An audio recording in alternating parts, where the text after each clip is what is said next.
নমস্কার। আজ আমরা জানব ডেঙ্গু রোগের উপসর্গ বা লক্ষণগুলি কি কি।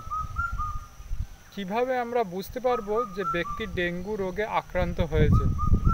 আসুন তাহলে দেখে নিই এমনই কিছু তথ্য। আক্রান্ত এডিস মশার কামড় থেকে সাধারণত ডেঙ্গু জ্বর সৃষ্টি হয়। সাধারণত এডিস মশা দিনের বেলায় কামড়ায় এবং ডেঙ্গু রোগের সংক্রমণ সৃষ্টি করে।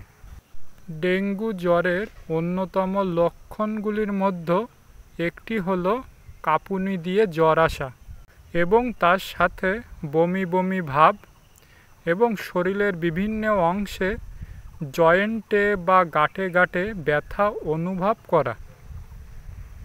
এ সকল সমস্যার সম্মুখীন হলে অবশ্যই একজন বিশেষজ্ঞ চিকিৎসকের পরামর্শ নেওয়া প্রয়োজন।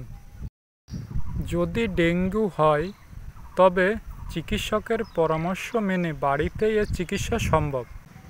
দিনে আপনি যতটা পানি পান করেন তার থেকে অন্তত 1 লিটার বেশি পানি পান করুন। এছাড়া যতটা সম্ভব তরল জাতীয় খাবার খান। যদি জ্বর বেশি হয় তাহলে জল দিয়ে ভালো করে গা হাত পা ভেজান। জ্বর ছেড়ে যাওয়ার পরে পর্যাপ্ত পরিমাণে বিশ্রাম নিন। রোগীর দিকে নজর রাখুন।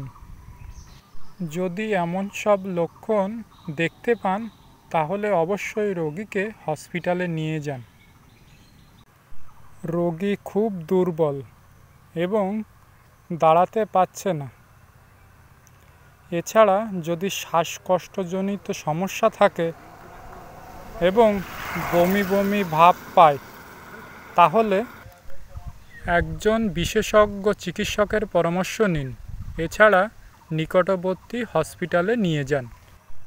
এই ডেঙ্গু জ্বর থেকে মুক্তি পেতে আপনার বাড়ির শুধুমাত্র সামনের দিকটাই নয়, আপনার বাড়ির পেছন সাইডটাও পরিষ্কার রাখুন এবং নিজেকে সুস্থ রাখুন।